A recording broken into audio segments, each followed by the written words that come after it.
agradecer a la ATI por la convocatoria, nuevamente no se aburren, no trabajan como los decimos.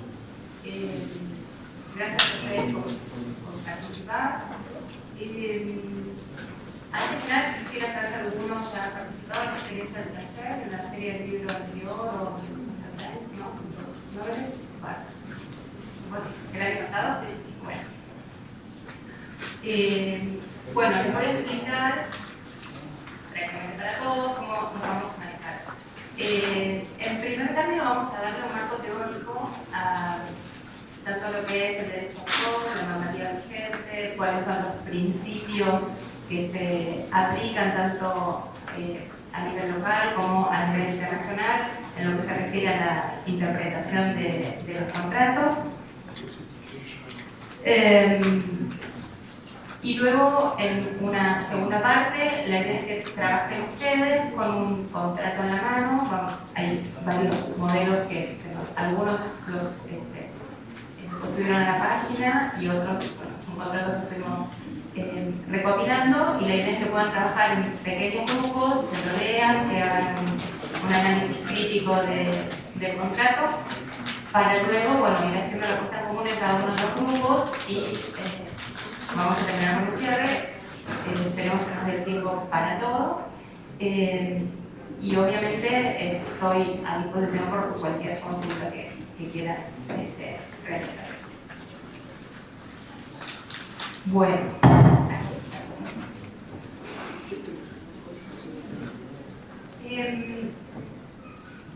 En principio, nuestro marco teórico, en principio, es la Ley de Derecho de Autor, esta Ley 11723.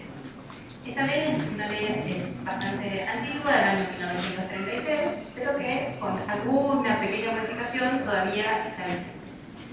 Esta ley es una suerte de reglamentación, si se quiere, de la Constitución Nacional, que en su artículo 17 ampara los derechos del autor. Y a su vez tenemos otra norma también en la Constitución Nacional, que es el artículo 75, inciso 22. Les voy a mencionar varios artículos, para aquellos que no son abogados a lo mejor resulta tedioso, pero no importa. Nosotros tenemos que pensar que vamos a manejar un contrato que es básicamente una figura legal. Entonces, no está de más, no es para que anoten ni la copien, sino para que tengan una referencia, en algún momento puedan saber que escucharon algo parecido, y el disco rígido siempre busca y nos trae cuando lo necesitamos, a veces con más lentitud que otro. Entonces también tenemos otra norma en la Constitución Nacional, que es el artículo 75, inciso 22, que incorpora a los tratados de derechos humanos como fuente normativa argentina. Y en estos tratados de derechos humanos establecen que la protección específica y especial a todo aquel que crea una obra. Entonces, ¿cómo vinculamos el tema de la obra autoral con los traductores? La ley 11723, como les decía, primero parte de una enumeración de qué creaciones son consideradas obras. Entonces dice, por ejemplo, los escritos de toda naturaleza, impresión, las obras cinematográficas, las obras fotográficas, pantomímicas, los planos. Hay una variedad bastante interesante, pero es solamente a los efectos enunciativos, no está catalogado de una manera, nosotros decimos un número clausus, o sea, no es, si hay alguna obra que no pudiera estar incluido en esa enumeración, no quiere decir que no sea obra, sino que simplemente por la antigüedad de la ley no está ahí contemplado. Entonces, tenemos la obra, y luego la ley nos dice quiénes son titulares de esa obra.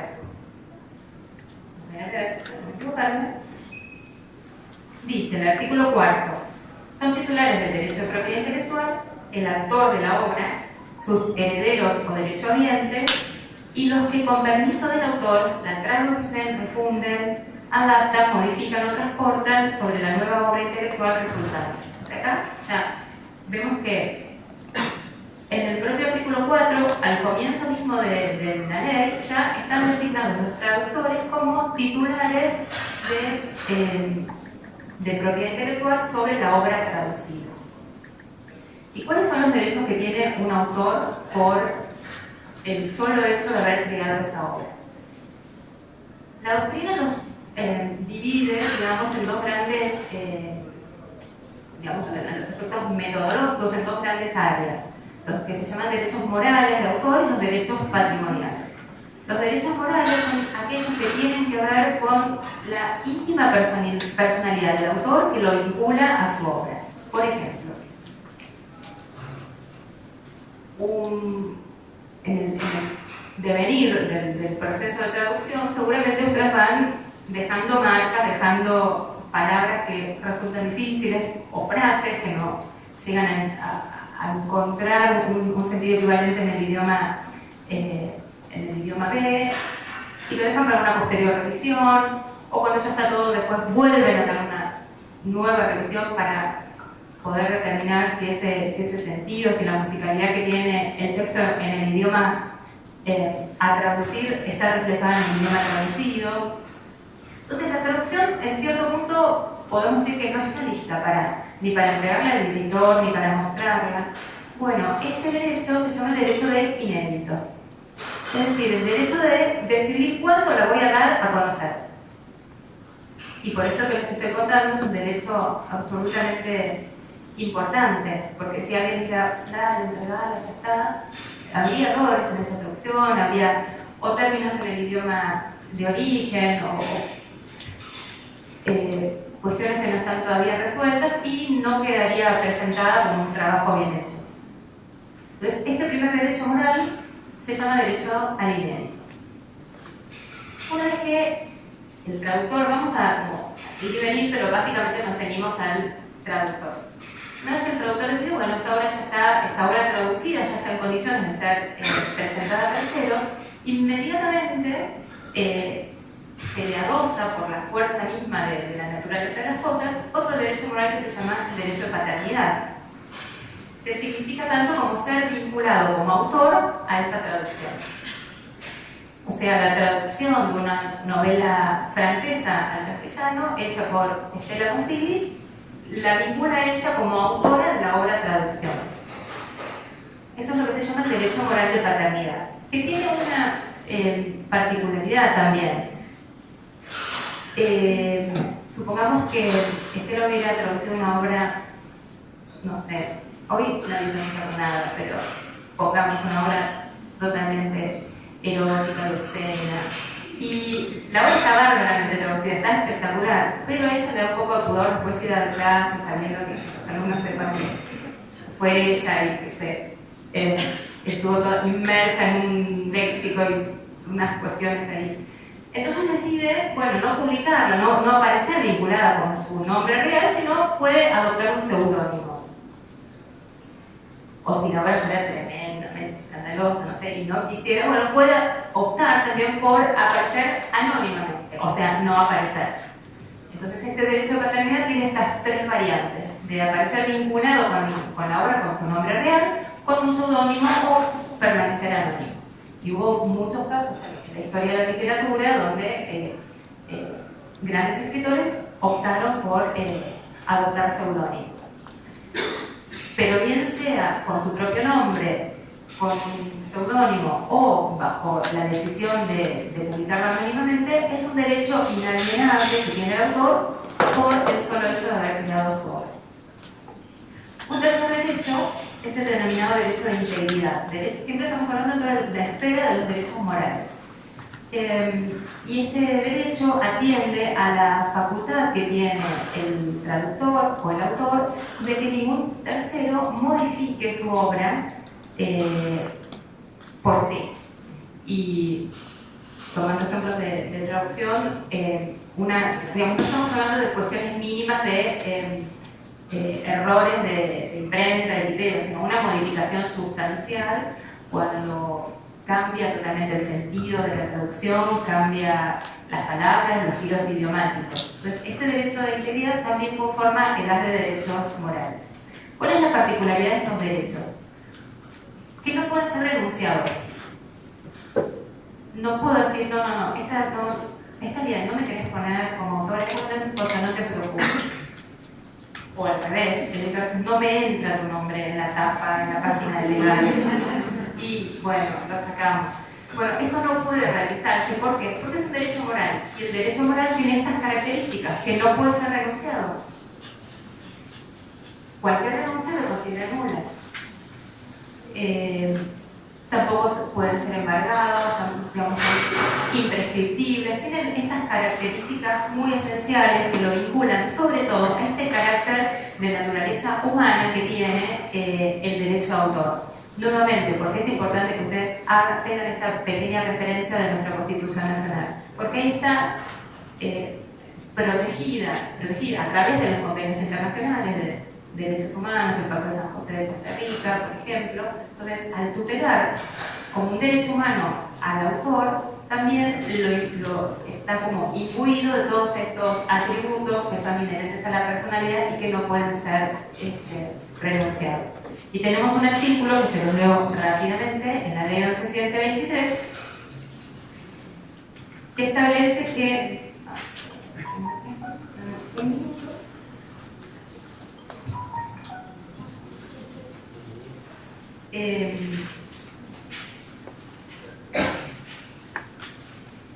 el artículo 52 dice: aunque el autor enajenare la propiedad de su obra, conserva sobre ella el derecho de exigir la fidelidad de su texto, este es el derecho de integridad, y título, en las impresiones, copias o reproducciones, como asimismo la mención de su nombre o seudónimo como autor. Y esto es el derecho de paternidad. Nuestra ley no tiene una sistematización metódica. Lo vamos encontrando, todos estos derechos que yo les fui mencionando, a lo largo de su articulado. Esto es por la época en la que fue sancionada. Paralelamente a estos derechos llamados morales, hay toda una esfera de lo que se llaman derechos patrimoniales, que tienen que ver con la facultad que tiene el autor frente al tercero, frente a cualquier otro más allá de sí mismo, para utilizar la obra y obtener algún rédito económico a partir de su explotación. Y acá, nuevamente, volvemos a la ley. El artículo 2 de la ley argentina dice que el derecho de propiedad de una obra científica, literaria o artística comprende para su autor la facultad de disponer de ella, de publicarla, ejecutarla, representarla, por ejemplo, si fuera una obra dramática, y exponerla al público, de enajenarla, de traducirla, de adaptarla o de autorizar su traducción y de reproducirla en cualquier forma. Estos son los llamados derechos patrimoniales del autor, que lógicamente, al ser el traductor un autor, goza de estos mismos derechos. No podemos decir que el autor tiene una consideración legal distinta a la de cualquier otro autor. Es exactamente idéntica a la que tiene cualquier autor. Solo que estamos hablando de que tenemos la traducción en sí es una obra derivada, porque partimos de la base de que se traduce algo ya creado por otro autor. Entonces ahí va a haber un vínculo entre la obra de traducción y la obra original. Este vínculo no es sencillo, requiere también todo un análisis. Como primera aproximación, basta decir que cuando ustedes son contratados para hacer la traducción de determinada obra, quien posee los derechos de traducción generalmente es el editor. Y el editor posee los derechos de traducción, por ejemplo, para la lengua castellana, por determinado periodo, porque el autor de la obra original es probable que no haya conferido por todo el plazo de protección legal esta autorización a un editor, sino que la haya acotado a determinado tiempo y a determinado territorio. Con lo cual, los derechos de traducción que ustedes adquieran van a tener una estrechísima vinculación con los derechos conferidos por el autor de la obra original. Esto es algo que hay que tener presente. Cuando estamos trabajando con una obra ajena, necesitamos forzosamente la autorización del autor de esa obra. Así como cuando alguien trabaja con vuestra traducción, va a tener que contar con la autorización de ustedes como autores de la obra de traducción. Así se van concatenando los derechos, se van sumando.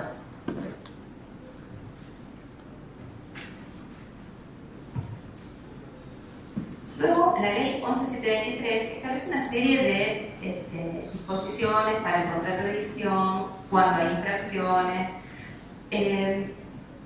pero establece algo que es bastante importante, que tiene que ver con la revisión a las normas de derecho común para la interpretación de todo aquello que no está previsto en la ley 11723. Entonces nos dice que la propiedad intelectual se regirá por las disposiciones del derecho común bajo las condiciones y limitaciones establecidas por esta ley. ¿Esto qué quiere decir? Que en principio usamos la ley 11723, por supuesto la Constitución Nacional y los tratados, pero como norma supletoria de integración vamos a usar actualmente el Código Civil Comercial de la Nación, aprobado entró en vigencia en agosto del 2015, ya vamos a cumplir casi los 3 años. Antes déjenme traerles porque esto es la ley argentina, pero básicamente las leyes de derecho a autor son bastante similares en casi todos los países del mundo. Y cito, por ejemplo, un trabajo que se llama Understanding Copyright and the Principle of Fair Use de Prashmar Kumar, que es un profesor de la Universidad de Delhi, de la India. Y acá menciona los derechos que acabamos de mencionar, como reproduction rights, perdón por aquellos que hablan inglés, solo años de cultura inglesa, right to create adaptations, called derivative works and translation rights, performance and display rights, recording and broadcasting rights y distribution rights. Pero sobre todo, lo que me gustaría transmitirle un poco con los principios, con esos que les repartimos, como para que vayan entendiendo que esto que estamos planteando, algunos los van a compartir con una guía exactamente para todos, si no después lo podemos subir a la página del ALDI sin ningún problema, o está la fuente también de donde lo pueden obtener. Esto que queremos decirles no es una cuestión trasnochada de la ATI, una intención de generar derechos allá donde no los hay, de crear un colectivo distinto con atribuciones exacerbadas y exageradas.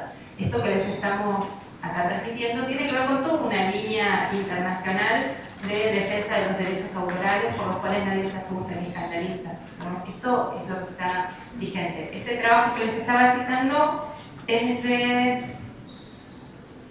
publicado en la revista IOSR Journals de septiembre-octubre de 2014. Estamos hablando de, digamos, ya hace 4 años precisamente. ¿Y qué dice? ¿Se lo leo en inglés o en castellano? Perdón la pronunciación. The purpose of these rights is to enable the creator of the copyrighted work to exploit it commercially, besides giving him recognition of his work. This brings us to the question of how to protect the economic interests of creators of such works. The following guidelines would be for help. Authors should be aware of the implications of the agreement for the transfers of ownership of copyright to publishers, and attempt to retain certain rights and grant a limited license for the use of the copyright. ¿Se entiende? ¿Alguno que no, por favor? They should be clear about how and to what extent the agreement would impinge upon the commercial and strategic value of the work. Copyright holders should try to retain as many rights as possible to enable them the continued usage of their work in hard copy or electronic form. If the intention is to publish the work in a specific form, for example, hard copy, the right to publish in other forms, example, electronic, should be retained if possible. ¿Esto qué quiere decir? Tiene que ver con otro principio muy arraigado dentro del derecho autor, que tiene que ver con que cada uso nuevo, cada modalidad distinta de explotación, cada territorio nuevo, va a requerir una nueva autorización. Todo aquello que no está transmitido expresamente se entiende retenido por el propio autor. Seguramente ustedes han visto algún contrato de traducción por el cual el objeto del contrato tiene que ver con el máximo grado de explotación en todos los formatos posibles y todos los territorios posibles de los derechos de autor. Bueno, lo que se trata, lo que se tiende a nivel internacional, y por supuesto en Argentina también, es de que esto, cada uso nuevo, implique o conlleve una autorización diferente y a su vez no sean transmitidos automáticamente al editor al firmar el contrato. Por eso expresamente dice should be copyright owners should try to retain as many rights as possible to enable them to continue usage of their work in hard copy or electronic form. Entonces, bajando un poco en la escala piramidal digamos, de la jerarquía normativa, para terminar también de entender cómo se va a interpretar un contrato a la hora de un conflicto que puede llegar a suceder, nos tenemos que manejar con el Código Civil y Comercial de la Nación. Y el Código Civil y Comercial ha modificado sustancialmente todo nuestro derecho privado, que ya regía desde la época de Belles-Arts, que nos rigió prácticamente 150 años. Bueno, este código nuevo de 2015 ha venido a cambiar bastantes cosas, algunas otras se mantienen, no obstante, digamos, el concepto, el concepto básicamente es el mismo, pero bueno, ha variado bastante. Entre estas variaciones encontramos que dentro de los principios generales, ya en el artículo 9 del Código establece la validez de un principio que se llama de buena fe. Es decir, el legislador dice, para todas las relaciones que tienen que ver con la interacción entre los seres humanos que habitan Argentina, tiene que regir la buena fe. Principio de buena fe, los derechos deben ser ejercidos de buena fe, rotundo. No hay posibilidad de que no hay sanción, pero bueno, básicamente como pauta directriz de metodología del código es esto: los principios tienen que ser, los derechos tienen que ser ejercidos de buena fe. Esto tiene que ver también con la posterior celebración de los contratos. Ya estaba en el Código Civil anterior este principio establecido, pero ahora no solamente está dentro de la parte contractual, sino como si fuera el preámbulo, por aplicar alguna analogía. Y este principio es tan importante, porque hace a lo que las partes pudieron entender cuando estaban negociando. ¿Qué quisimos poner? Yo te quise dar este territorio, te quise dar este formato, quise que la traducción viajara por países recónditos donde ni siquiera se hablaba el español a la época que yo firmaba el contrato. En el hipotético supuesto que, no sé, que España, Argentina resultaran colonizadoras de tierras ignotas o de planetas que todavía no conocemos, y entonces el idioma castellano fuera hablado no sé, más allá de los límites que nosotros hoy nos imaginamos. Entonces, eso es el principio de la buena fe, poder entender qué estábamos contratando, qué estábamos pensando cuando celebramos este contrato. Y esto también, como es muy nuevo, les voy a leer otro pequeño párrafo de un artículo aparecido en el diario Jurídico de la Ley, el lunes pasado, el lunes 23, porque me pareció como súper pertinente. Están comentando un fallo que nada tiene que ver con los derechos del traductor, alcances de la obligación de seguridad, nada que ver, pero no importa, nos viene bien como para ir generando una doctrina de lo que es la interpretación de buena fe. Escrito por Rubén Compañucci de Caso. Y dice que se expone, bueno, la buena fe como aquel comportamiento leal, fiel, de buena conducta en el buen obrar en las relaciones de obligación, o como ha juzgado la Corte Suprema Nacional, como una de las derivaciones del principio cardinal de la buena fe, es la que puede formularse como el derecho de todo ciudadano a la veracidad ajena, al comportamiento leal y correcto de los otros, sean estos los particulares o el propio Estado. Y agrega, para el caso bajo análisis interesa la buena fe o causante, que tiene su campo de actuación y desarrollo en el derecho de los negocios jurídicos y de las obligaciones. Este principio, ya previsto en la nueva legislación, o sea, el nuevo Código Civil y Comercial, sirve para controlar, corregir e integrar el contenido negocial y sus efectos. No es posible olvidar lo que enseñaba el primitivo artículo 1198 del Código Civil derogado, y que ahora está incorporado en el artículo 961, que dice: los contratos deben celebrarse, interpretarse y ejecutarse de buena fe. Obligan no solo a lo que está formalmente expresado, sino a todas las consecuencias que puedan considerarse comprendidas en ellas, con los alcances en que razonablemente se habría obligado un contratante cuidadoso y previsor. Y agrega, ya queda muy pocos párrafos para transcribir, que no es posible soslayar que sobre el obligado se asientan o penden derechos secundarios de comportamiento. Como afirmaba el jurista español don Manuel Albaladejo, el obligado lo está no solo a proporcionar una prestación completa por sí misma, sino también a su propio entorno completo. O sea que junto al deber central del deudor, el deudor es quien tiene que llevar adelante la prestación, que consiste en realizar la prestación, debería parecer, tal como lo ha expuesto de relieve la doctrina germana, toda una serie de deberes accesorios que tanto el principio de la buena fe como el deber de comportamiento de acuerdo a los usos del tráfico permiten una generalización y ensanchamiento del deber de la prestación. Todas estas son pautas que ustedes van a tener que tener presente a la hora de interpretar el contrato, de entender qué se está firmando, cómo se están firmando, cómo se entra en la negociación. Son todas pautas de actuación realmente muy importantes. Obviamente hay una indicación: obrar con cuidado y previsión.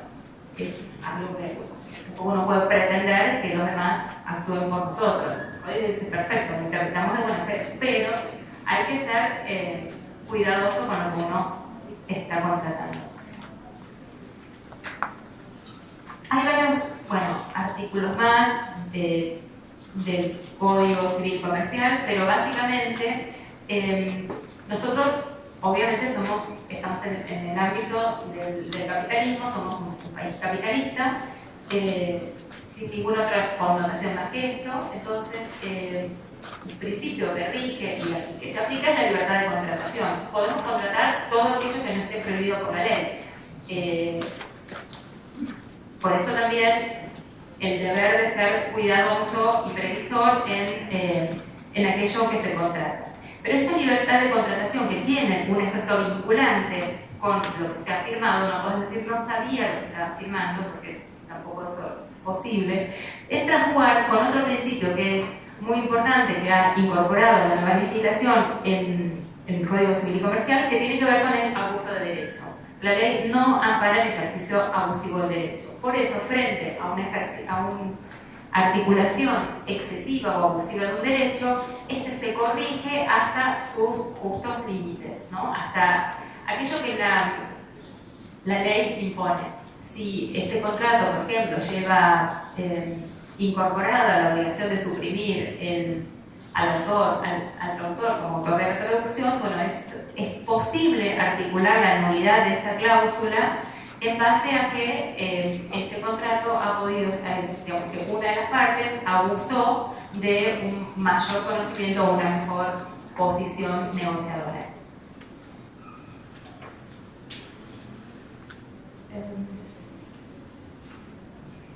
Y luego, la última reseña que hacemos del brevísimo recorte del marco teórico para interpretar el contrato, es el Código Civil Comercial trae pautas de integración e interpretación. Nos dice cómo va el día de mañana interpretarlo un juez frente a una situación de conflicto. El contenido del contrato se integra con las normas indisponibles que se aplican en sustitución de las cláusulas incompatibles con ellas. Vimos que las normas indisponibles son estas normas que refieren al derecho moral de autor. Las normas supletorias, los usos y prácticas del lugar de celebración, en cuanto sean aplicables, porque hayan sido declarados obligatorios por las partes o porque sean ampliamente conocidos y regularmente observados en el ámbito en que se celebra el contrato, excepto que su aplicación sea irrazonable. Estos usos y costumbres, ustedes los conocen bien y a diario, muchas veces se quieren imponer por sobre la obligatoriedad o la indisponibilidad de una norma. Eso hay que trabajarlo para modificar la costumbre. Es muy complejo decir que es costumbre no poner al productor en la tapa. Es una costumbre, es cierto, y no tiene valor legal, pero sí es la práctica del mercado y del sector. Bueno, choca con una norma indisponible. Para lograr revertir esto, hay que ponerlo en acto, hay que ejercer el derecho. No hay otra manera de dejar sin efecto una costumbre que no respeta los derechos indisponibles.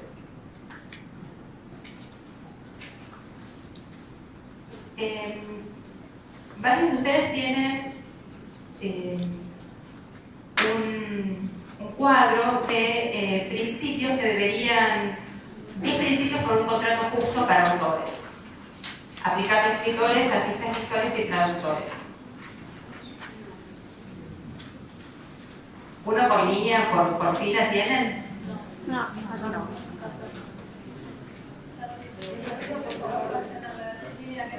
Las líneas que tienen dos compartan una para atrás. De todas maneras, después nos vamos a ir viendo, pero tomamos dos, por ejemplo, para que lo tengan presente a la hora de analizar los contratos.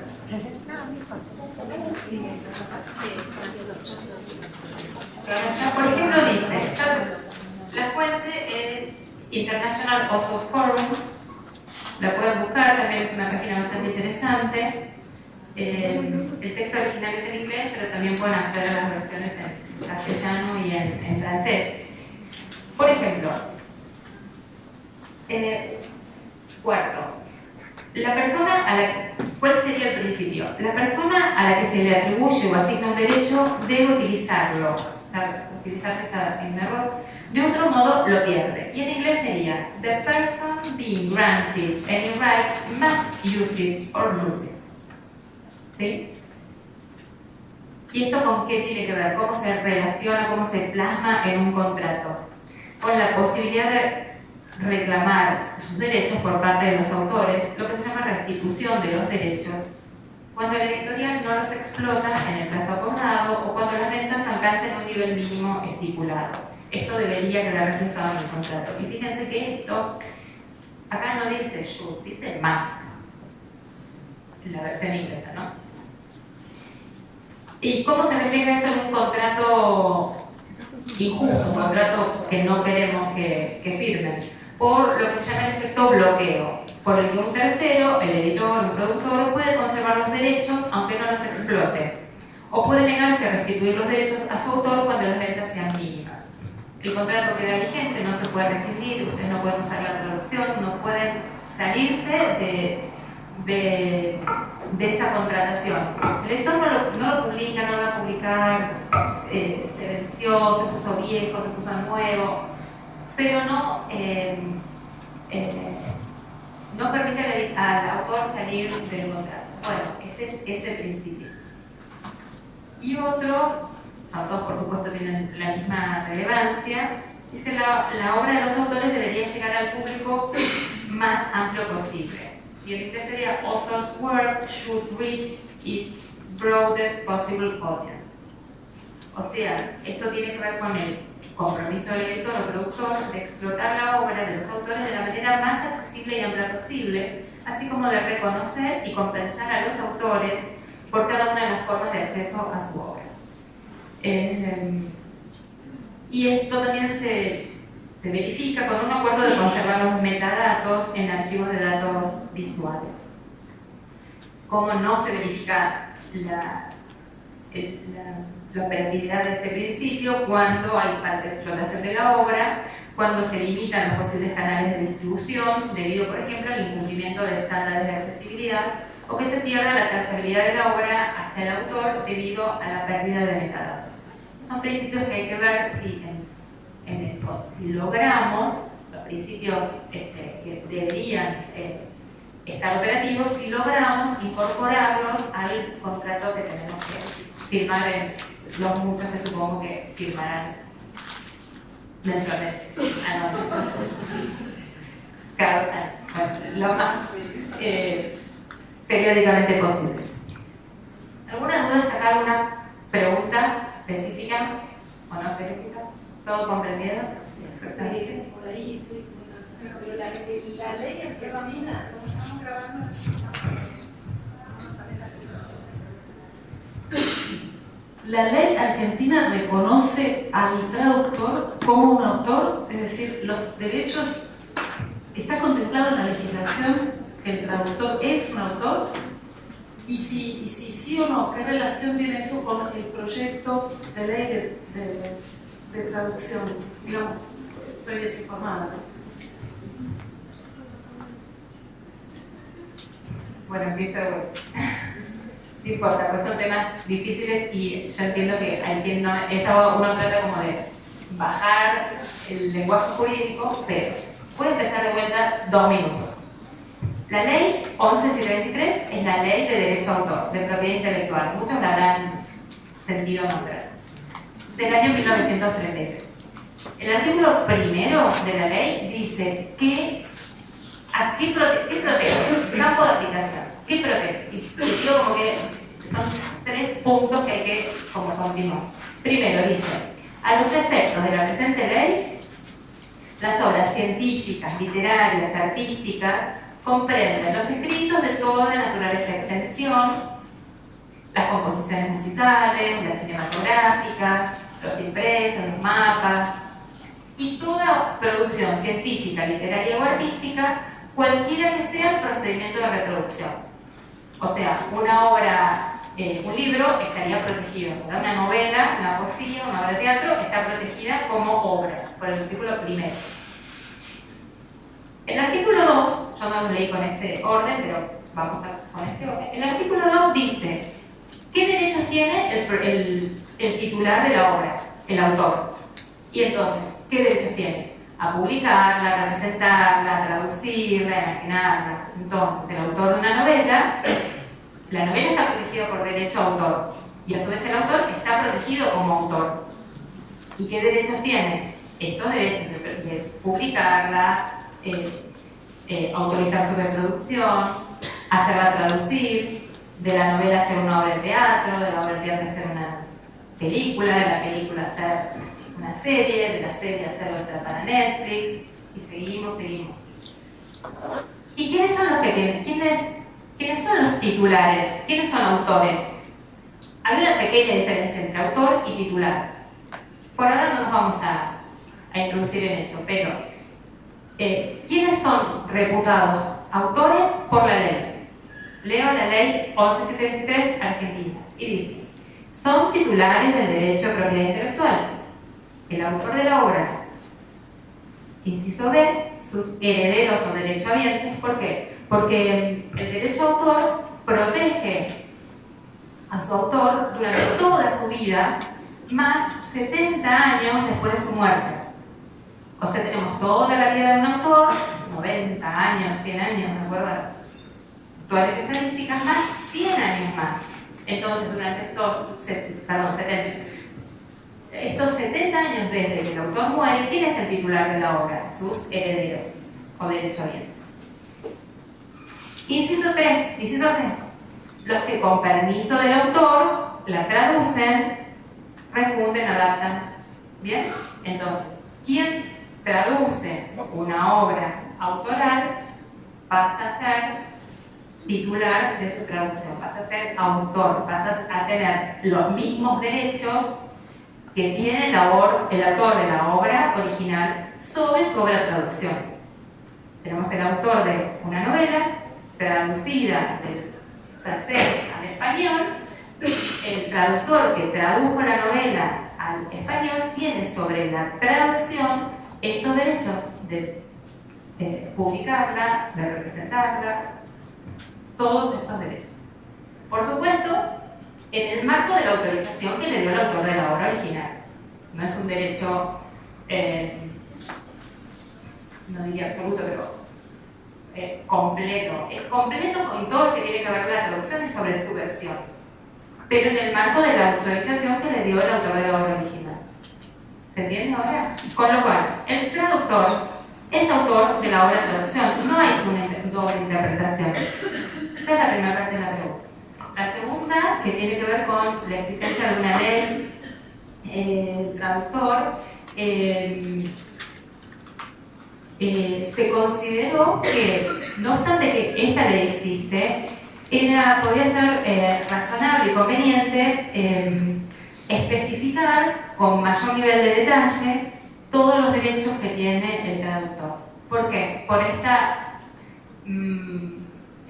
este uso y esta práctica que se verifica en el sector, que no siempre se lo reconoce, porque es un uso como la gente que pasa en rojo, o sea, es como hacer campañas para la gente que no pasa en rojo. Bueno, hay un semáforo, hay una indicación que rojo, verde, amarillo, está, no es que no está, la norma está acá. Cualquier publicación hay una página muy útil que se llama infolec.gov.ar del Ministerio de Economía, donde se publican todas las normas, incluso se actualizan con las modificaciones. Pero si ustedes entran a buscar, está en la ley 11723 y ahí el autor es el traductor, perdón, es autor de la obra de traducción. No hay una interpretación discordante, no hay nadie que pueda decir que el autor de una traducción no es el traductor. Si alguien está diciendo eso, es incorrecto. O sea, la norma, no sé si alguno no puede llegar a entender de la manera que yo lo entiendo, pero a cualquier abogado que le pregunten y lea esto, van a decir, sí, el traductor es titular de los derechos sobre la obra. Y como tal, tiene las facultades que tiene un autor, no hay ninguna duda. A ver, si vemos el 53, 52. Aunque el autor enajenado de la propiedad de su obra, conserva, pero no está referido directamente al traductor.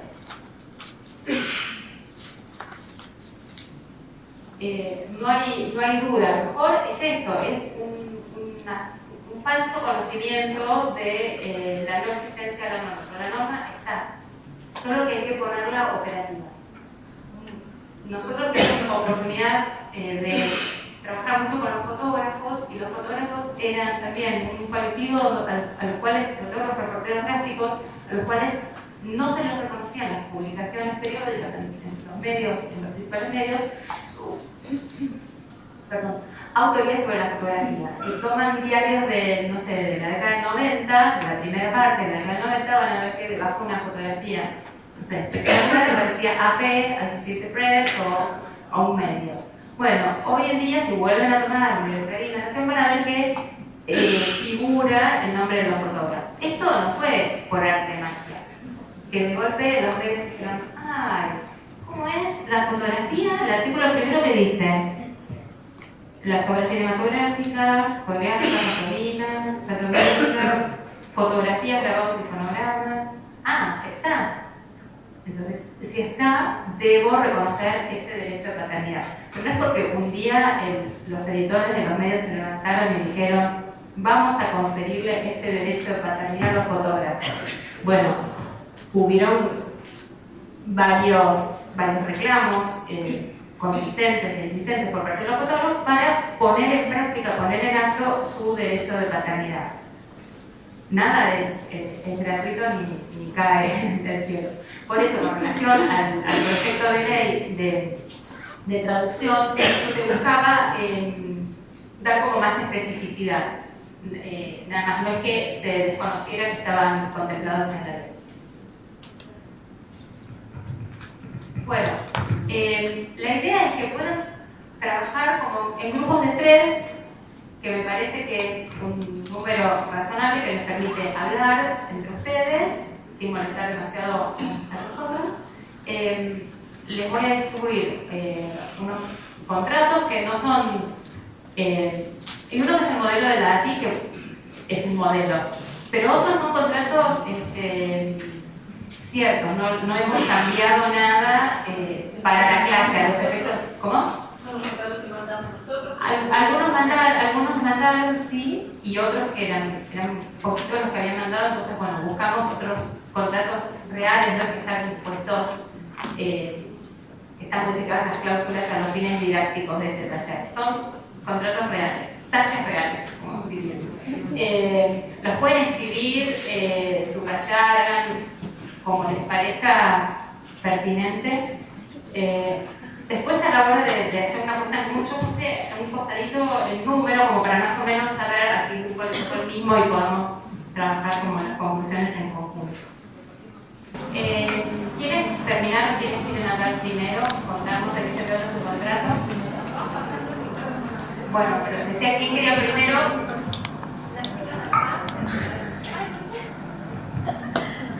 Ay, ¿por qué? Abrieron la boca.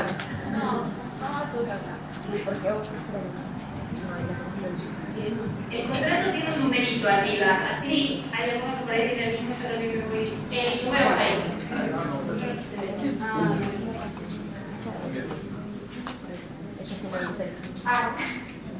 Supongo que tienen las mismas conclusiones que nosotros. ¿Quién más tiene el 6? Ella también hablando de como a lo mejor después de dar el micrófono también a eso. Creo que hay uno solo. Hay uno solo. No sé, bueno. ¿Y ahora está? No, hay uno solo. ¿No? Bueno. Ese chico, ¿dónde está? Bueno, vamos compartiendo. Cuéntenos de qué se trata. El contrato que tenemos nosotras, porque digo, es bastante ideal en el sentido de que le da derecho a la traductora en este caso de que reciba regalías por todas las ventas que haya del libro, tanto en formato físico como digital, como organismos especiales. En cuanto al pago, habla de primero abonar una suma y después de las regalías se le descuenta esa suma y se empieza a pagar a partir de esa suma. Después también que el derecho de exploración es por 5 años y después la traducción vuelve al traductor y el editor no puede agarrar más nada. Como que le da muchos derechos al traductor. Sí.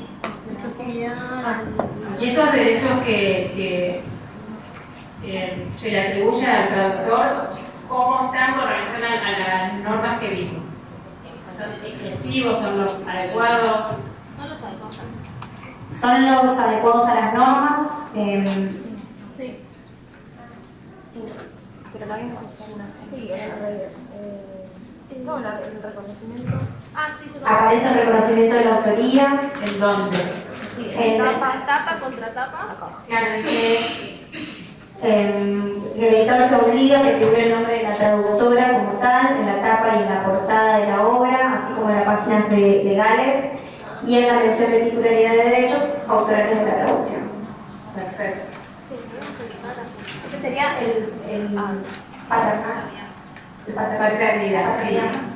Es como que la obra es un hijo, digamos, no es una definición mía, ¿no? Pero piensen en esto, como un vínculo de... Es como, creo que cuando un autor escribe, dice, bueno, es mi hijo, ¿no? Es un vínculo así como muy estrecho, por eso se llama paternidad, debería ser una cuestión de género, maternidad por ahí, pero bueno, ahí quedó los resabios de género de otra época.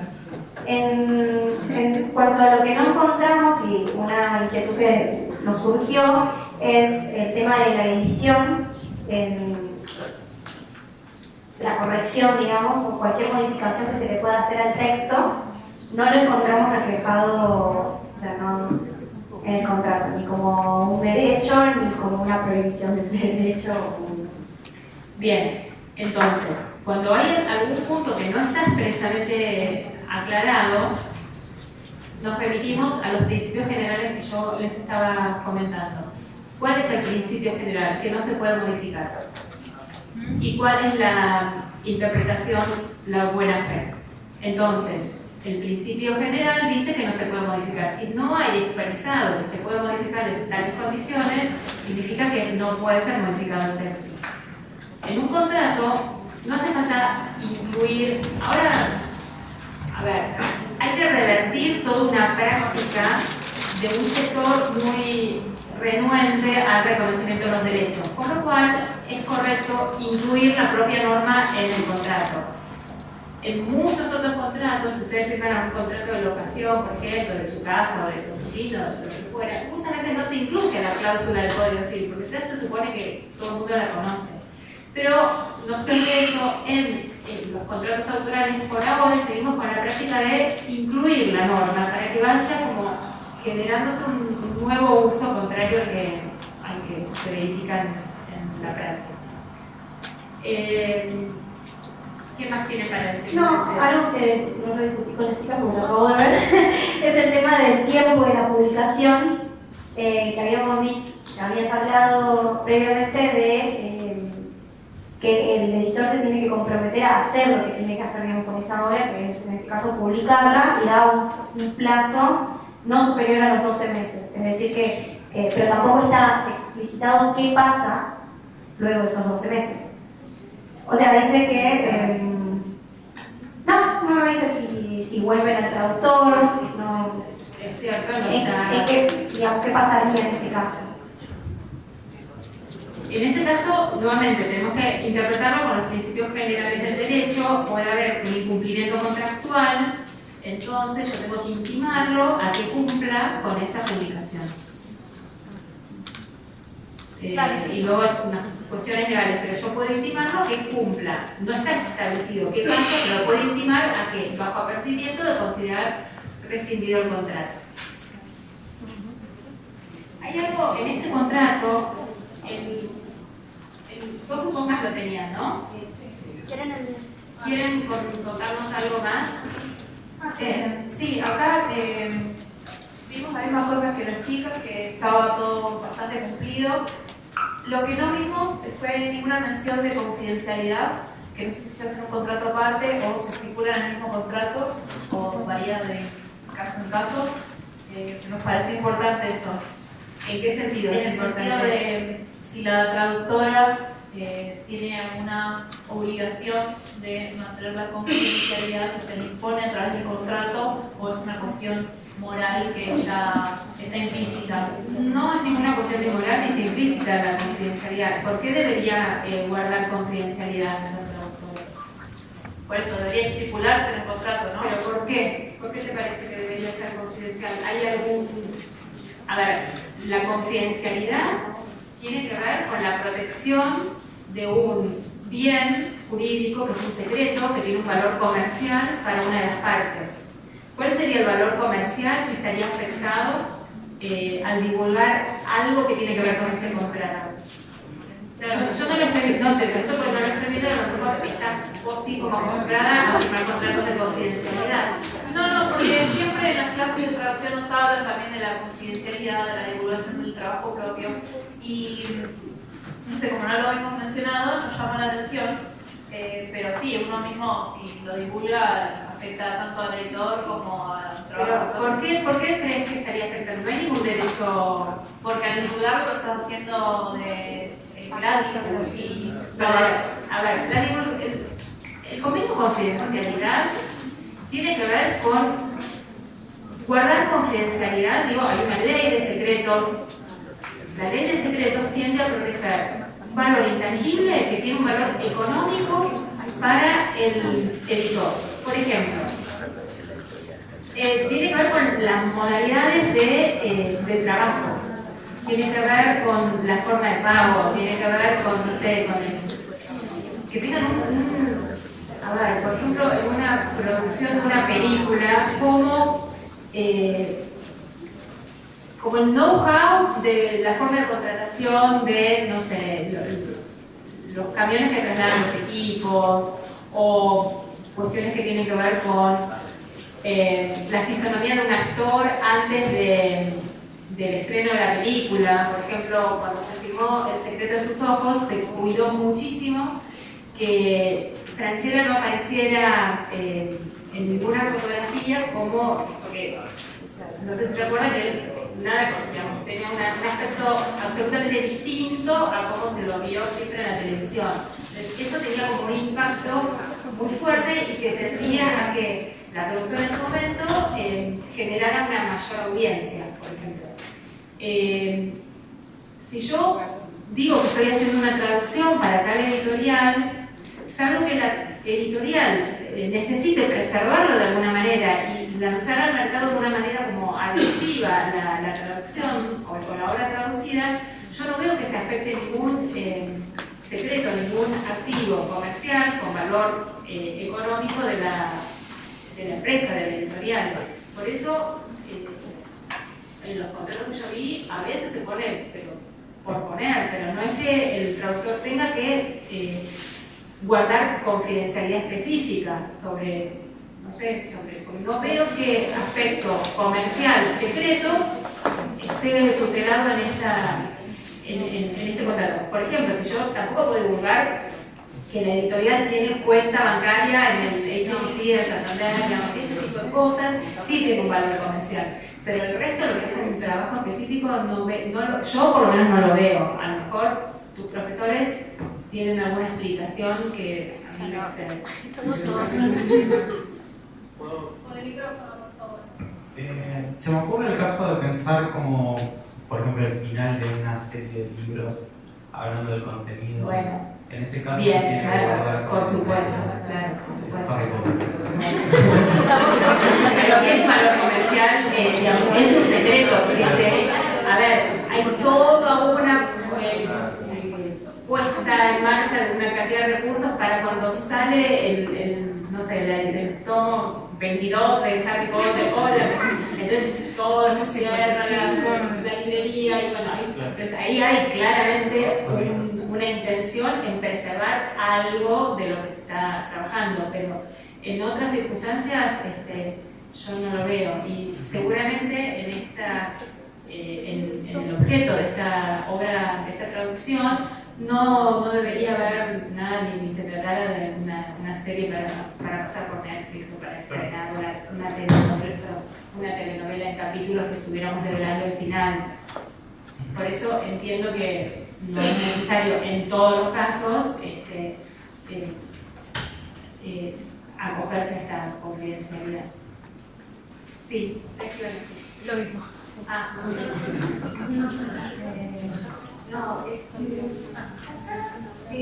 Tengo dos preguntas, ¿no? Sobre este contrato, no son objeciones, son preguntas. La cláusula sexta, exclusividad. La autorización de uso de la traducción se entiende efectuada con carácter exclusivo a favor del editor. O sea, el uso que el editor le quiera dar a esa traducción. El tema es así. Yo particularmente tengo una posición como muy específica con relación a los derechos que se confieren cuando uno autoriza a un editor a traducir, a publicar la traducción. Lo que muchas veces se llama cesión o venta de los derechos autorales, yo opto por llamarlo autorizaciones de uso. Y lo hago sobre la base de la estructura jurídica que significa darle a un tercero la posibilidad de que explote parte de un derecho y no la totalidad. Si yo hablo de una cesión de derechos, acá por eso dice autorización de uso como equivalente, entre comillas, a una cesión. Abajo dice cesión. A ver. Pero eso es diferente, ¿no? Ahora vemos la diferencia. Los derechos, dice acá. Claro. Una,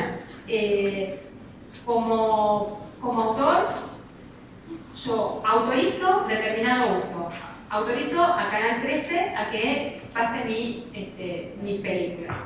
pero también puedo autorizar a Cinear a que la pase por el canal de cable Cinear.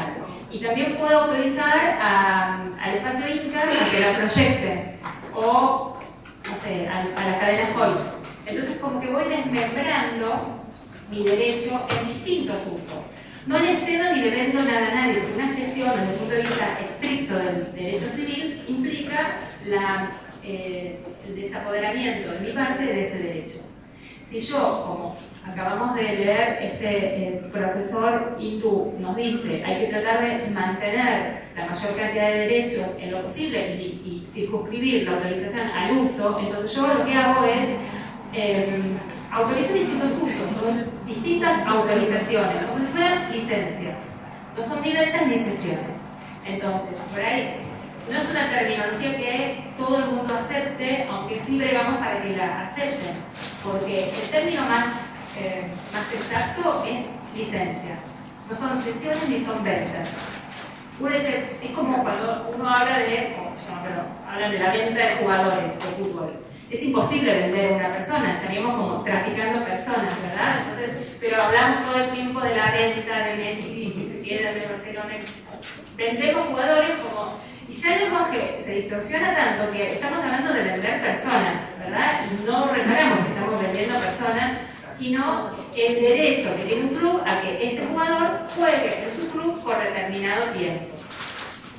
Con el derecho a autor pasa lo mismo, hay como un bregar por incluir terminología ajena al derecho a autor. Entonces, a mi criterio, el concepto que más se vincula con estas sesiones, entre comillas, es la autorización de uso. Entonces, en este caso, la traductora le dice al editor, esta traducción podés usarla solo vos. Te doy la facultad de que solo vos la puedas utilizar durante el plazo de vigencia del contrato. Esto es lo que está significando esa cláusula. Se la leo para los que no la tienen. Exclusividad. La autorización de uso de la traducción, o sea, la licencia, podríamos poner, de la traducción, se entiende efectuada con carácter exclusivo a favor del editor, en cualquiera de los posibles sistemas de comercialización y modalidades de edición durante el plazo de vigencia de este acuerdo. ¿Por qué? Porque yo no puedo, también obrando de buena fe, conferirle, volviendo a lo mejor a un ejemplo que es más gráfico, no le puedo dar simultáneamente los derechos de edición de una película a Telefe y a Canal 13, me matan, ¿no? Porque cada uno quiere tener su propia ventana de comercialización. Sí podría dársela simultáneamente a la cadena Hoyts y a la cadena Arteplex, porque dentro de la modalidad de exhibición en salas de cine es correcto que se vean simultáneamente. Ahora, cuando alguien quiere conferir los derechos de televisión, le da la exclusividad a Canal 13 o la exclusividad a Telefe, por decir dos de los actores más importantes en el medio televisivo. Con la traducción sucede algo similar como con las cadenas de televisión. No le voy a autorizar a una editorial y simultáneamente a la otra, porque realmente no hay un mercado tan importante como para que se amorticen los costos por ambos. Por eso se dice que se confieren los derechos de manera exclusiva a favor de un solo editor. Y luego la cláusula siguiente dice cesión. Acá sí hablamos de cesión, porque dice el editor podrá ceder los derechos adquiridos en virtud de este acuerdo previo consentimiento de la traductora. Quiere decir que esta editorial puede ceder sus derechos, todo lo que tiene, porque no se queda con nada. A otra editorial dice, bueno, yo cierro, me voy a dedicar a otra cosa, entonces transfiero todos los derechos que tengo como fondo editorial a un tercero, para que a partir de ese momento el tercero sea el co-contratante. Esta cláusula tiene algo que es muy importante, por eso las chicas decían que la verdad que sí, es como bastante ideal. Dice previo consentimiento de la traductora. No es muy... La verdad que recuerdo la negociación de este contrato, es verdad, fue puro mérito de la traductora. Era de lengua japonesa o china, entonces tienen menos competencia, obviamente. Si el editor quiere transferir los derechos, porque yo estoy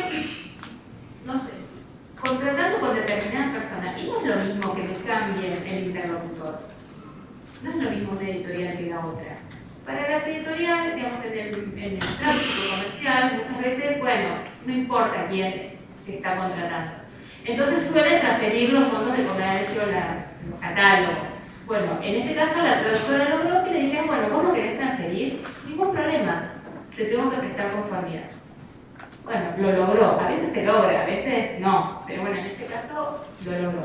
Lo normal es que se inserten cláusulas del tipo de previa notificación a la traductora. La traductora o el traductor no se va a poder oponer, pero está notificada. Bueno, ya sabe que a partir de ahora no es más esta editorial sino tal otra. ¿Y el idioma se menciona o no? ¿O es irrelevante? ¿Por qué sería irrelevante? No, es un punto muy importante. No, pero pregunto, porque acá no vi, digamos, el idioma, yo pregunto. ¿Estamos en esta misma, el 6? El 6. No, pregunto porque se me ocurrió una situación medio loca. Digo, yo traduzco, supongamos, del inglés al español y después, como acá dice que se puede usar en América Latina, en España, qué sé yo, y de pronto podría ya decidir traducirlo al turco, qué sé yo, y como no tienen de inglés al turco, entonces usan la traducción. Entonces la traducción en español la vamos a usar para pasarla al turco. ¿Qué sé yo? No sé, una situación así. Acá sí, a ver, los contratos hay que verlos desde que entre hasta la fecha. Sí, ¿sí? Ok. Lean todo, porque si uno, a ver, pasa muchas veces, no, yo se lo edito a mi abogado. Bueno, pero el abogado puede mirar aspectos que tienen que ver con lo legal, pero no saben lo que ustedes acordaron, no sabemos lo que ustedes acordaron. Si dicen, bueno, te pago 10 pesos, yo después digo, sí, 10 pesos te van a pagar, pero no sé cuánto acordaron, eso no es un tema estrictamente jurídico. Acá dice, expresa que la traductora ha realizado para el editor en el año 2003 una traducción al castellano, de conformidad con las pautas acordadas en el contrato celebrado en su día. Sí, pero al castellano. Al castellano. Del idioma, no importa. De la obra tal. Lo que pasa que... está en el título. Ok, está en el título. Sí, entonces sí está expresado en sí, el idioma meta, digamos, el de llegada. Está bien, pero el original de la obra y está implícito el idioma. Eso. ¿Está bien? Sí. ¿Podría ser la cláusula del pago? De este 6 mismo.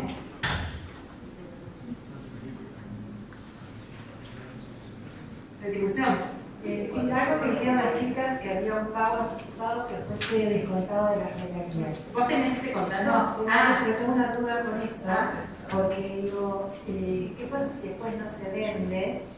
O sea, yo pacto un precio con un pago anticipado de descontar de regalías, pero después no se vende. ¿De dónde sale? Entonces el anticipo queda para vos.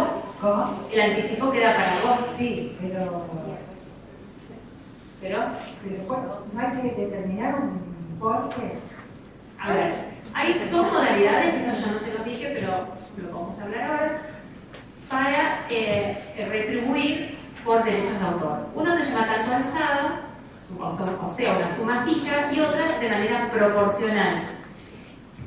El derecho de autor trata de que los autores sean remunerados de manera proporcional, que sigan, el principio se llama que sigan la suerte de su obra. Si la obra es un éxito, que puedan cobrar tantas regalías en función de los ejemplares vendidos, las entradas vendidas, ¿sí? Que tengan esa proporción. En general, con la traducción es un sistema mixto. Se abona una suma fija a modo de anticipo de derechos de, no sé, 3.000 euros. Y luego, un porcentaje, pongamos para obras que están en el dominio privado, del 3% del precio de venta al público de esa obra. Entonces, de acuerdo a las liquidaciones que me tienen que presentar de manera periódica, yo voy a ir cancelando ese anticipo trimestralmente, semestralmente o cuatrimestralmente o anualmente, hasta llegar a los 3.000 euros. A partir de los 3.000 euros, en la medida que se vendan más ejemplares, me van a pagar esa regalía del 3%. Ahora sí, me parecía como que si me iban a descontar, o sea, el anticipo no era todo lo pactado, independientemente de la regalía. El anticipo es el anticipo, porque es un trabajo que ya se hizo. Entonces es un mix entre una suma totalmente porcentual, que eso no es lo que se recomienda, por lo menos desde la ATI, porque si la obra no se vende, si la obra no se publica, ustedes se van a quedar con un trabajo hecho sin haber cobrado el resto. Entonces, en este caso se había pactado un anticipo, en muchos casos se pacta un anticipo, una vez que se compensa el anticipo, se van haciendo regalías. Entonces, a mí me tocan 3 pesos, menos 2.994. Entonces se va descontando. Una vez que se canceló el anticipo, me empiezan a pagar regalías. Bien. Bueno, estamos con este contrato ideal. ¿Quién tiene el contrato 1? Ese no es ideal. Ese no es ideal. Pregunto, por no tengo. No tanto. Bueno, acá lo que más nos llama la atención es que este traductor no va a cobrar anticipo y aparentemente son solamente regalías. Pero si veo, relaciono esto con lo que está al final, dice que si el editor no publica la traducción, o sea, primero el traductor tiene 6 meses para entregarlo. Luego, el editor tiene 1 año para publicarla. Si no la publica, dentro de ese plazo hay una tolerancia de 6 meses y dice, si no la publica a partir de la fecha pactada, el traductor tendrá derecho a considerar rescindido el presente contrato, tras lo cual el anticipo entregado, que no lo recibió, queda en manos del traductor. O sea, si la editorial la publica, nunca cobra nada. Eso es, o lo usás o lo dejás. Por eso, digo, estos principios que por ahí estaban circulando y llévenselo y copienlo, no hay ningún problema, no son meras declamaciones, son, digamos, es la expresión de situaciones que terminan siendo muy injustas. Esto es una falta de una redacción de copy-paste, seguramente, que quedó ahí mal puesto. Pero no se trata solamente de principios declamatorios, sino que se van a encontrar con que van a hacer un trabajo, no se publica, quedan entrampados en una publicación que no se hace, no van a poder cobrar, no van a poder ofrecerlo a otra editorial. Entonces, de lo que se tiende es a un uso equilibrado. Y el traductor se va a poner con cuestiones auxiliares, no quiero que lo publiques en 3 meses porque es imposible, por los tiempos lógicos de la edición, la revisión, la imaginación, todo el tiempo que lleva publicar una obra, y por otro lado, el no quedar preso de un contrato. El día que quede preso de un contrato, no se aflija, porque no es que a nadie le pasó, a todo el mundo le ha pasado, todos perdimos algún juicio alguna vez, digamos, son cosas. La idea es que puedan detectar, digamos, el objetivo del taller es que puedan detectar en la lectura de un contrato, de manera autónoma, por supuesto, este tipo de cosas y que puedan decir, bueno, ¿qué significa esto? ¿Me lo puedes explicar? ¿Qué pasa? ¿Cómo lo arreglamos? ¿Cómo lo acordamos? No es que todo tiene que terminar en un juicio, ni mucho menos, porque no habría convivencia posible. Pero bueno, ustedes puedan empezar a detectar este tipo de cosas. Bueno, continuamos con eso. Básicamente esto. Pero acá sí le pagan regalías. Le pagan regalías y bastante, me tomó la atención. Me pareció un porcentaje bastante alto. ¿Y de cuál sería? Dice 5% de precio de venta en formato papel y 3% en formato digital. Ese es el otro país. No sé quién lo mandó. Porque yo mando así, pero que no tiene anticipo, pero claro, hay un subsidio. No está registrado en el contrato. Ah, muy bien. Entonces no podemos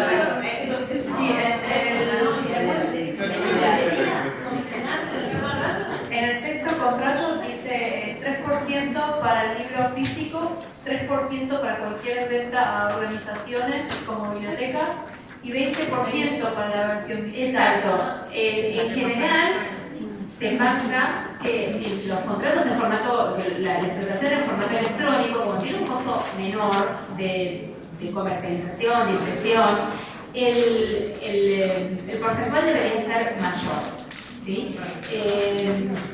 Lamentablemente no vamos a tener tiempo para leerlos, pero sí les recomiendo parte que lean, que está accesible en la web, el libro blanco de la traducción, publicado por ACE Editores, ACE Traductores, no tiene desperdicio, es muy largo, pero lo pueden ir imprimiendo y lo van leyendo. Y en toda la introducción es como... Es muy importante, realmente es muy importante, y de lo que se trata, de lo que se pregona, es que los derechos por las explotaciones digitales es todo un capítulo absolutamente complejo, que tiene que estar, en estos contratos no estaba muy detallado. El del ATI tiene una mención en la página que si van a firmar licencias, autorizaciones de uso por la explotación digital, se haga aparte, porque la explotación digital es enorme, no es solamente subirla en internet, en qué sitio, cómo, con clave de acceso, con clave temporal, miles y miles de situaciones, que lo tengo por acá. Por ejemplo, dice, le cito este trabajo de ACE Traductores en España, caben múltiples uso temporal, acceso limitado abierto, contenidos en la nube, la fragmentación de la venta por capítulos, venta cruzada con otros productos culturales, audio y video, el acceso abierto, OA, la autoedición, la suscripción, membresía, alquiler, préstamo bibliotecario, pago por consumo, micropagos, paquetes, lectura compartida en redes sociales, el lector como prescriptor de contenido, y no sigo porque es enorme. Pero de lo que se trata siempre es que en las explotaciones digitales el porcentaje será mucho mayor que la explotación en formato papel. Bueno, seguimos con el uno que más tiene para no firmarlo. Disculpe, ¿el libro blanco del autor? El libro blanco de la traducción. ACE Editores, Asociación Colegial de Escritores. Asociación Colegial de Escritores de España, que tiene un sector de traducción. Realmente vale la pena que lo vean. ¿Qué más tiene el uno para no firmarlo? No, usted hace nada más de redacción, me parece, que dice: el traductor tiene el derecho moral de ser reconocido como el traductor de la traducción. Podría ser el autor de la ¿Y dónde va a ser reconocido?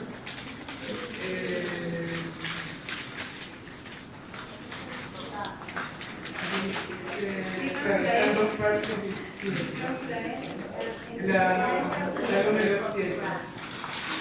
Se compromete el nombre a la página de legales, así como el catálogo, diseños, publicidades y los anticipos de la traducción realizados por el editor, donde figura el título de la obra traducida junto al nombre del autor del original. O sea, no va a estar en la tapa. No va a estar en la parte de la originalidad. Bien. Un tema que también ustedes lo habrán visto es que por ahí alguien hablaba de las distintas los países donde se firman las obras. Un punto muy importante es la jurisdicción y la ley aplicable. No, pero la jurisdicción quiere decir dónde vamos a, en caso de conflicto, a dónde vamos a ir a litigar. La mayoría, salvo uno, que es el chileno, no había entendido que era el chileno. Se pacta la jurisdicción y la competencia en los tribunales argentinos, pero puede suceder que ustedes firmen un contrato con una editorial alemana y que la jurisdicción esté determinada por los tribunales de Berlín. Bueno, obviamente van a tener que litigar en alemán, con algún abogado alemán. Eso es algo también que hay que tener en cuenta. Todo en la medida que uno pueda. Esto es una negociación. Nosotros no decimos todo es posible, decimos algunas cosas son posibles, no que la casa sale todo con banderas, pero es posible, y en ese caso, bueno, verán de extremar la precaución en cuanto al cumplimiento efectivo de las cláusulas para evitar tener que litigar en Berlín. ¿Sí? Entonces es importante también que puedan pactar la jurisdicción de un tribunal que le sea como amigable. A ver, si lo dicen Catamarca, es igual de lejos que Berlín. No es tan lejos, pero es igual de complicado. Puede llegar a ser. No hay traducción de documentos ahí. Y la ley aplicable. Si vamos a aplicar la ley argentina, vamos a aplicar la ley alemana o la ley china. No, pero ahí tenemos la ley, el Código Civil y Comercial es para todo el país. No, pero es también sí, pero a veces hay cuestiones procesales que son específicamente declaradas. Bueno, algunos tienen dos contratos. Y a nosotros nos surgieron varias dudas. Por ejemplo, si el contrato puede estar a nombre de dos productores, si está bien eso. ¿Y a usted qué les parece? Y nos sonaba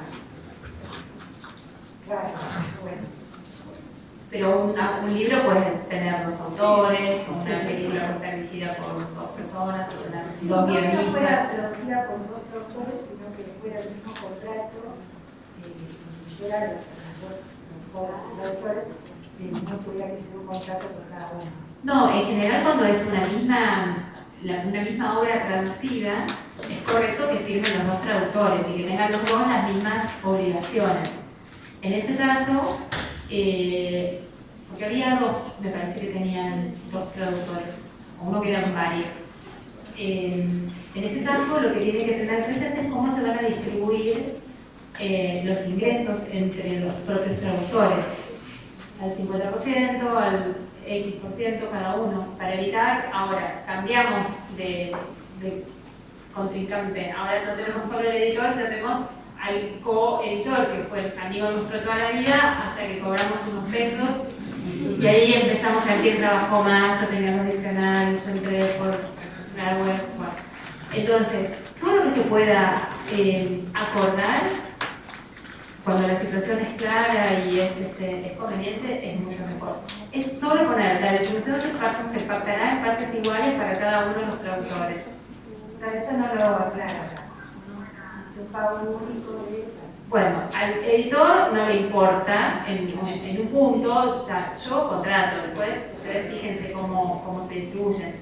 Pero que no tenga especial interés no quiere decir que le moleste incluir dos líneas, como os digo. Se pagará en partes iguales para cada uno de los traductores. O se pagará, a veces uno está inscrito, uno tiene factura, el otro no tiene factura, uno está en IVA, el otro está con los tributos, ¿no?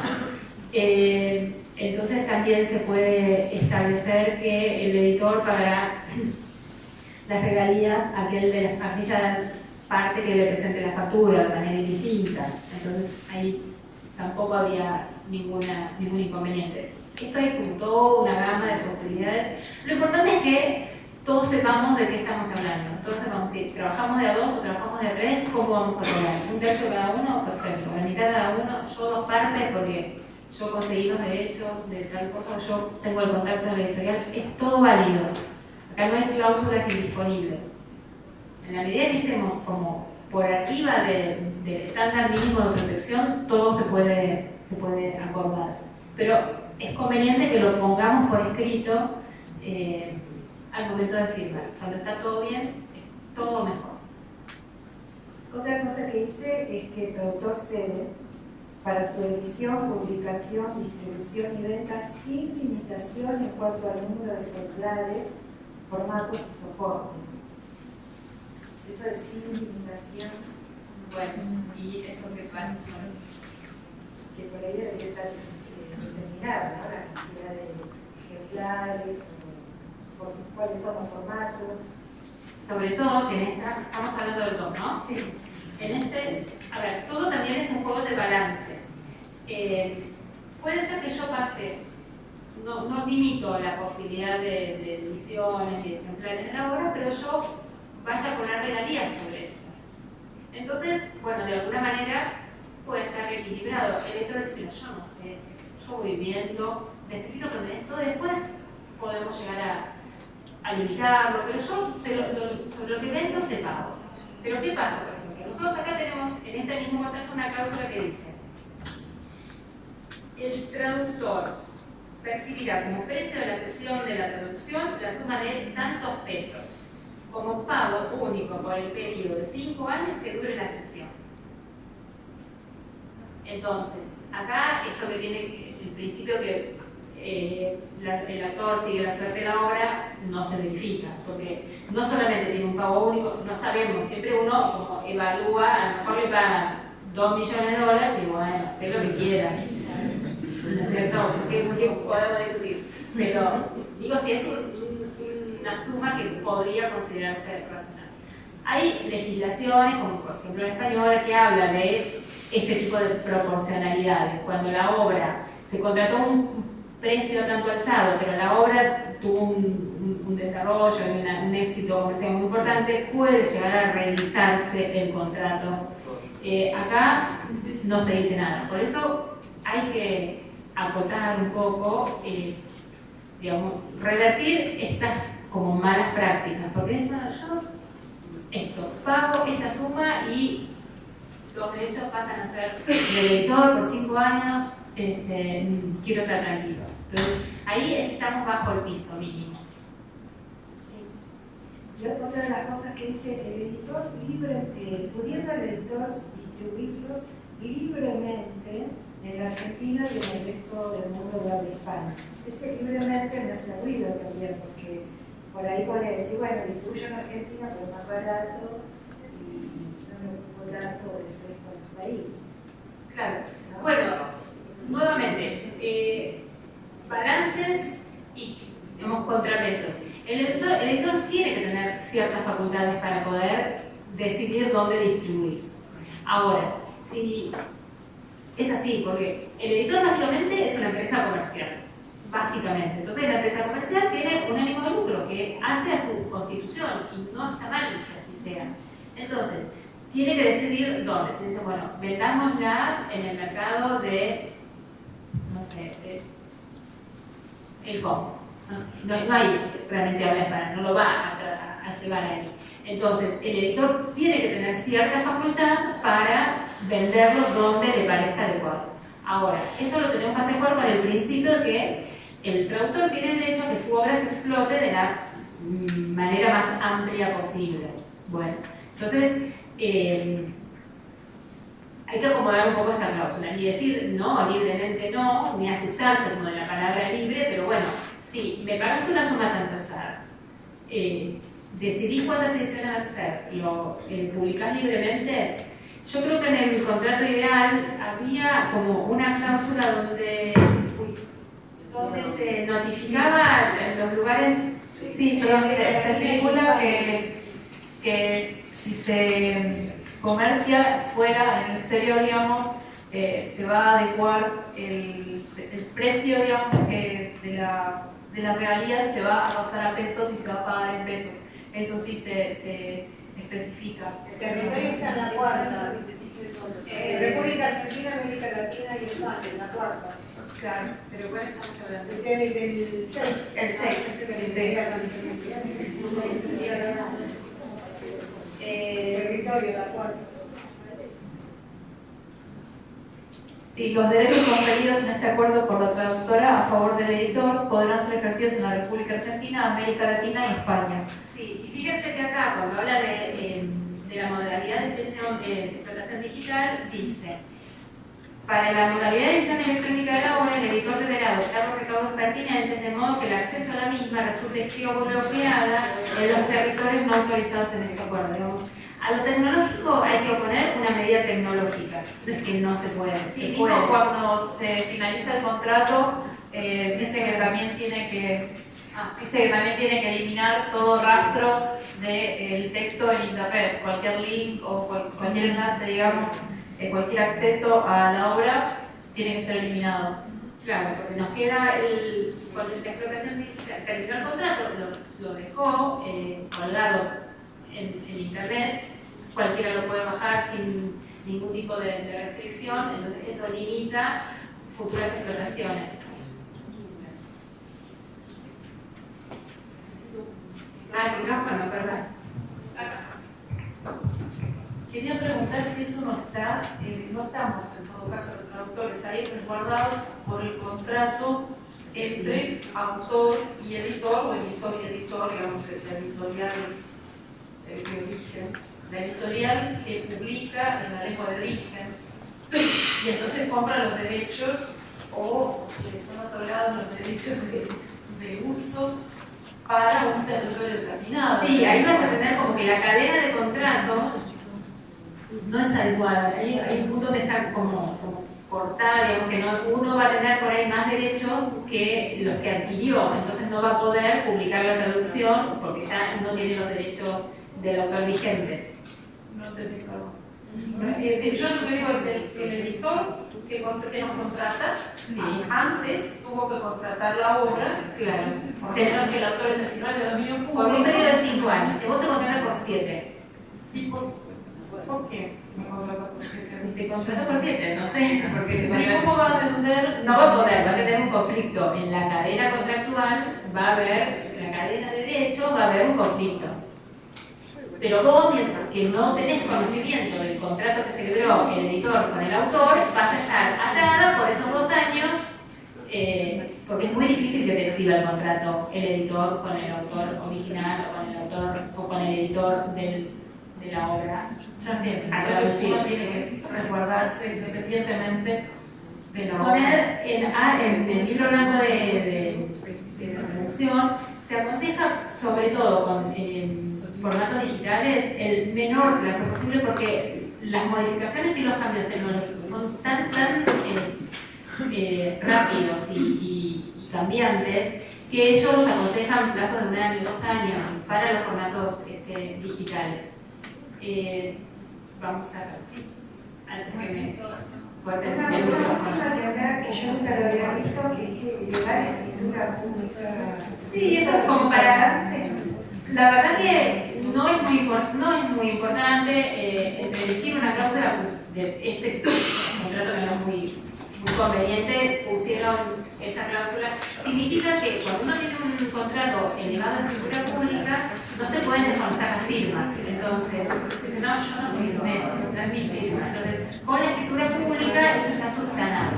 Yo no me centraría, no me preocuparía por la escritura pública, sí, porque quien firme esté delante nuestro cuando firmó, y por el contenido del contrato más que la certificación de la firma. Bueno, muchas gracias a todos por participar. Espero que hayan aprendido algo que les sea útil en los futuros contratos y bueno, nos estamos viendo.